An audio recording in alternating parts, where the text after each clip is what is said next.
Good morning. Time for breakfast. We're on Romans chapter 6.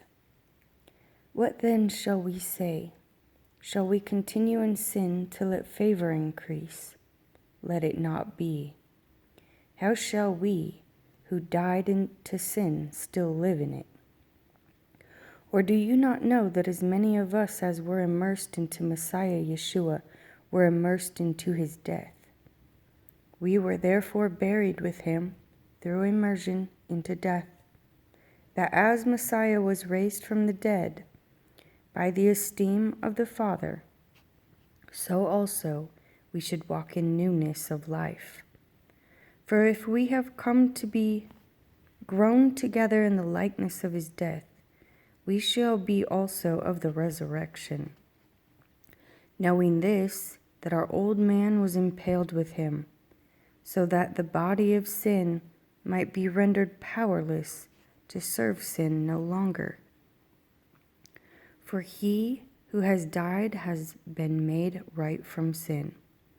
And if we died with Messiah, we believe that we shall also live with him, knowing that Messiah, having been raised from the dead, dies no more. Death no longer rules over him. For in that he died to sin once for all, and in that he lives to Elohim.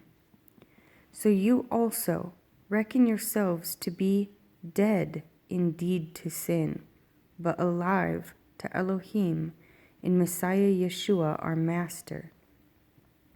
Therefore, do not let sin reign in your mortal body to obey it in its desires, neither present your members as instruments of unrighteousness to sin, but present yourselves to Elohim as being alive from the dead, and your members as instruments of righteousness to Elohim. For sin shall not rule over you, for you are not under the law, but under favor. What then? Shall we sin because we are not under Torah, but under favor? Let it not be.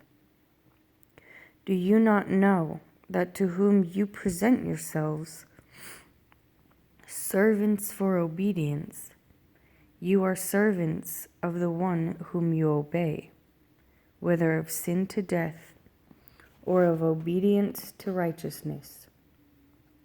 But thanks to Elohim that you were servants of sin, yet you obeyed from the heart the form of teaching to which you were entrusted. And having been set free from sin, you became servants of righteousness.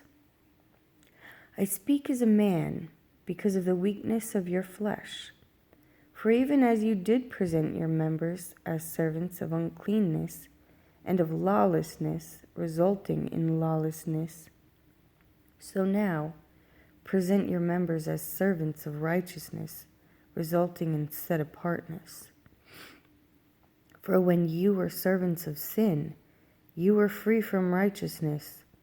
What fruit, therefore, were you having then, over which you are now ashamed? For the end thereof is death. But now, having been set free from sin, and having become servants of Elohim, you have your fruit resulting in set-apartness, and the end, everlasting life. For the wages of sin is death, but the favorable gift of Elohim is everlasting life in Messiah Yeshua our Master. Or do you not know, brothers, for I speak to those knowing the Torah, that the Torah rules over a man as long as he lives? For the married woman has been bound by Torah to the living husband, but if the husband dies, she is released from the Torah concerning her husband. So then, when her husband lives, she shall be called an adulteress if she becomes another man's. But if her husband dies, she is free from that part of the Torah, so that she is not an adulteress, having become another man's. So, my brothers, you also were put to death to the Torah through the body of Messiah, for you to become another man, or you to become another's, the one who was raised from the dead, that we should bear fruit to Elohim. For when we were in the flesh, the passions of sin through the Torah were working in our members to bear fruit to death. But now we have been released from the Torah, having died to what we were held by, so that we should serve in newness of spirit and not in oldness of letter. What then shall we say? Is the Torah sin? Let it not be. However, I did not know sin except through the Torah. For also the covetousness I knew not, if the Torah had not said, You shall not covet. But sin, having taken the occasion through the command, did work in me all sorts of covetousness, for apart from Torah, sin is dead. And I was alive apart from the Torah once, and when the command came, the sin revived, and I died. And the command which was to result in life, this I found to result in death. For sin, having taken the occasion through the command, deceived me, and through it killed me. So that the Torah truly is set apart, and the command set apart, and righteous, and good. Therefore, has that which is good become death to me? Let it not be.